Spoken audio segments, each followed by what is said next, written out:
শোভানা হলো ঈদ বাড়ি শোভানা হলো ঈদ বাড়ি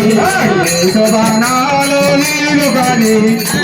শোভানা হলো ঈদ বাড়ি গোবিন্দ মাধব গোবিন্দ মাধব গিরিধারী হরে কৃষ্ণ হরে